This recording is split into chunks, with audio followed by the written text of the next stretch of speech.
نحمده ونصلي على رسوله الكريم أما بعد فأعوذ بالله من الشيطان الرجيم بسم الله الرحمن الرحيم لعن الذين كفروا من بني إسرائيل على لسان داود وعيسى بن مريم ذلك بما عصوا وكانوا يعتدون صدق الله العظيم. سورة المائدة شپږمه پارا اتاویایم نمبر آیت په مخکې رکوع کې د اهل کتاب او اباحتنا د عیسی علیه السلام په قوم مستحق ذکر شو. اوس په دې رکوع کې د عیسی علیه السلام د قوم مستحق او د اهل کتاب او اباحتنا ذکر کیږي. الله رب العالمین فرمایي چې په دې بني اسرائیل باندې د داوود علیه السلام په جبه باندې او د عیسی علیه السلام په جبه باندې الله پاک لعنت نازل کړ. داوود علیه السلام قوم د دریاب په غاړه اوسېدو. د خالد ورځ د ښکار ناغي بنشو، لیکن بیا هم د خالد ورځ د ښکار کو داوود علیہ السلام په لعنت ولې او الله جل شانه دا غینا بزوګان کو. عیسی علیہ السلام نه قوم مطالبه د دسترخوان د خوراکي وکړه چې مونږ ته دسترخوان پکاره چې خوراکي نه ډکوي نه چې راشي چې مونږ یې ووینو چې د لومړی خوراکي دسترخوان راغلی نو موږ به یقین راشي موږ به په تاسو ایمان وروړو. چې کله بیا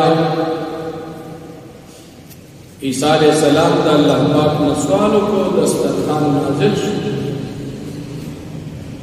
دې ته خوراکي ځان سره جمع کړي، لیکن بیا هم د ایمان وروړو. تفصیل ان شاء الله رستو راشي. عیسی علیہ السلام په دې باندې لعنت وکړي، د دوینا خنزیران جوړ شو. د دې بني اسرائیلو نه د داوود علیہ السلام او د عیسی علیہ السلام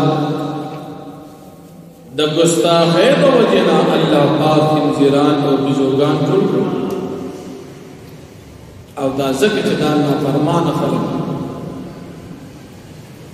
دي د ګناه نه بچ شو چې تاسو د خالق په ورځ باندې ښکار نه کوئ، دا ګناه دیتا ویلی شو چې دسترخوان د خوراک راشي نو تاسو به ایمان وروړئ، که راونړو دا ګناه ده. لیکن دی بیا هم د خپلې ګناه نه بند نشول. الله جل شانه په دې باندې لعنت راغلی. بل دا بني اسرائیل د نبی کریم صلی الله علیه وسلم په دشمنۍ کې دومره مخکې تللي دي، خصوصا بیا یهودیان چې د نبی علیہ السلام په دشمنۍ کې د مشرکانو بت پرستو سره مینه ساتي، خو د مسلمانانو سره مینه نه ساتي. یهودیان تورات والا خلق دي، دوی ته د الله کتاب تورات راغلی. نو پکار خدا و چې دوی د مسلمانانو سره مینه ساتلي چې هغه کتاب والا خلق دي، قرآن ورته راغلی. لیکن دوی د مسلمانانو سره دومره په حسد او کینه او دشمنۍ کې پراتو چې هغه خلکو سره مینه کوله چې هغوی د سره یو کتاب هم نه و چې مشرکان او بت پرست او هغوی ته به وي تاسو د مسلمانانو نه خلي. اهل کتاب د مسلمانانو سره دشمنۍ کې کافرانو ته خو حالانکه مشرکان کافران د سره خدای نه د سره یو کتاب نه بت پرست دي، لیکن دا یهودیان د ډېر دشمنۍ د وجې هغوی ته ښه وي. که چېرې دوی د نبي کریم صلی الله علیه وسلم سره د الله پاک سره د قرآن کریم سره حقیقت کې مینه وه نو دی به دا کافران په دوستانه نه وي نیولي خو که دا بعضې منافقان پکې وایي چې زموږ د مسلمانانو سره مینه ده او موږ مسلمانان یو دا دروغ وي ځکه چې دوی د دوستانه د کافرانو سره ساتي نو بیا په خپله مینې کې خو دوی دروغجن دي چې یو سړی مسلمان وي د هغه به مینه او محبت د مسلمانانو سره او چې یو سړی مینه محبت د کافرانو سره ساتي او په خپلې وایي زه مسلمان یم دا په دې مسلمانۍ کې دروغجن دي لکه نن سبا دور کې یو سړی وایي زه د مدینې سره او د مدینې د خلکو سره مینه ساتم د پیغمبر علیه السلام سره مینه ساتم په خولې دا وایي او په حقیقت کې د قادیانانو سره مینه ساتي د سیکانو سره ساتي د هندوانو سره ساتي د قادیانانو په مرکز کې ځان د خپل دفتر کولاوي او عمل څنګه دي په پروګرام کې ښځې او نر یو ځای ګډېږي د شپې او د ورځې مخلوط پروګرام وي د زناګانو غټه اډۍ او بیا وایي زما مینه د الله او د پیغمبر سره د دروغ مسلمانان خو د قادیانانو سره مینه نه ساتي قادیاني خو زما او ستا د پیغمبر دشمن دی د هغه د عزت دشمن دی د هغه د بیبیانو دشمن دی د هغه د صحابو دشمن دی او دی راپاسي د قادیانانو سره مینه ساتي او سره پټې پټې مشورې کوي او هغوی ولې چندې ورکوي او د هغوی په ځای کې خپل دفتر کولاوي نو دا په دې مینه کې د مسلمانانو سره دروغجن اوس هم صاحب تللی دلته لاهور کې پروګرام شروع او ښځې او سړي یو ځای پروګرام کوي مسلمان خو د حیا مسلمان خو زنانو سره یو ځای مجلسونه نه کوي او مسلمان خو زنانو سره یو ځای شپې نه کوي په پردو زنانو سره او بیا مسلمانان ډېر ښه سړی دی عجیبه غوندې حال دی اخره زمانه ده د ښو د بده تمیز خلکو ختم چې ښه چاته وي او بد چاته نو که دا منافقان د نبي علیه السلام سره په مینه کې رښتوني وي نو د دوی مینه به د کافرانو سره نه وه د مسلمانانو سره به وه حالانکې د منافقانو کافرانو مینه د مکې د مشرکانو سره شته او د نبي علیه السلام او د صحابو سره نشته او بیا الله جل شانه فرمایي چې اهل کتابو کې د مسلمانانو سره ډېر دشمنان یهودیان او په اهل کتابو کې مسلمانانو سره چې گزاره کوي نو هغه عیسایان اهل کتاب دواړه ډلې کافر پیغمبر علیه السلام دواړه ډلې نه مني یهودیان هم نه مني مشرکان د مکې هم نه مني عیسایان هم نه مني خو مسلمانانو سره گزاره کوونکي عیسایان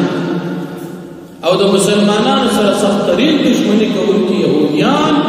او هغه د مکې مشرکان او تاسو ته ما پرونی درس کې ویلي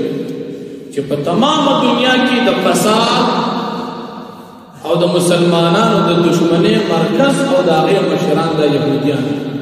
همیشه د پاک قرآن کې الله ویلي دا د مسلمانانو د پخوانو دشمنان او نن په تمامه دنیا کې د یهودیانو یو ملک دی چې هغه اسرائیل دی چې څوک د اسرائیل سره مینه ساتي او تعلقات ساتي حقیقت کې دا د هغې ملګری دی د مسلمانانو ملګری نه دی الله پاک دې زموږ او ستاسو زړونو کې د مسلمانانو د نبي علیه السلام او د نیکانو خلکو مینه واچوي او الله پاک دې موږ داسې خلکو نه وساتي چې د هغې په خولې باندې مسلمانۍ اواز وي او پروګرام یې ټول د کافرانو د بېدینه خلکو په طریقه وي نو الله پاک فرمایي لعن الذين كفروا لعنت کړي شو پای کسانو باندې چې کافرانو من بني اسرائيل د بني اسرائيلنا على لسان داوود و عيسى ابن مريم پجبا د عيسى داوود عليه السلام او د عيسى ابن مريم عليه السلام ذلك بما عصوا ذلك چې نافرمانی کړي وا وکانو يعتدون دي د حد تجاوز کوي كانوا دي لا يتناهون عن منكر دینم من کیږي د ګنا نه پالو چې دا کار کړو لبی سما کانو یفعلون خامخا ډېر بدیا کارونه چې دوی یې کوي دې تخویل شو د خالق ورځ بخکار نه کوي او دسترخوان چې د خوراک ولې د تاسو ایمان ورو لیکن دې دا غي نه بد نشو ایمان امرونو او کار پرې نه خو کانو بی لا یتناهون دین من کېدل عن منکر د ګناه د کار فعلو چې دوی کول به سما کانو یفعلون خامخا ډېر بد کار چې دوی کوي ترى كثيرا منهم تبوين للجاد دي يهوديان نا يتولون الذين كفروا چې من ساتي د خلق سره چې کافران دي سما قدمت لو انفسهم خامخا ډېر بد کار چې کړي دي وړاندې لګري د دوی د پاس نفسونو د دوی ان سخط الله عليهم دا چې الله پاک ناراض دي په دوی باندې او په العذاب هم خالدون او بعذاب کې بدوی همیشه د پاره ولو كانوا يؤمنون بالله كتر ایمان لري په الله باندې او نبی او نبی عليه السلام باندې وما انزل اليه با کتاب چې نازل شوی د نبی عليه السلام ته قران کچر دی ایمان وی متخذوهم اولياء بنبني وی کافران په دوستانه باندې معلومه دا شو د کافر سره دوستانه د ایمان تقاضا نه ایمان کافر دشمنی ده او کفر د کافر دوستی ده نو چې کوم سړی مسلمانی د دبه د مینه د مسلمانانو سره د ایمان تقاضا او ضرورت يهوديان به د مسلمانانو سره مینه ده او تعلق او مرګتیا به د کافرانو سره الله وی دي درو ولكن كثيرا منهم فاسقون لكن اکثر د دوی نه فاسقان او نافرمان لتجدن شد الناس خابخابت ممی سخترین د خلقنا عداوتن په دشمنه کې للذین آمنوا اليهود دا کسانو سره چې مؤمنان اليهود يهوديان ټول کې سخت مسلمانانو سره دشمنه کې يهوديان والذین شدوا کسان چې مشرکان دي ولتجدن اقربهم مودة وخامخابت مؤمن ازديدي مؤمنان تب محبت کی للذین آمنوا کسان آمنوا شعی مؤمنان الذین کسان قالوا چدوی وإنا نصارى عیسایان مسلمانان سره دوستی سوکي گزاره پر سره سوکي هغه خلق عیسایان ذالک ذا زکا بأن من بشک بعض دوین قسیسینا پدې کې عالمان دي ورهبان او پیران دي ورنم لا یستكبرون او یقینا بي چې دي تکبر نه کوي واخر دعوانا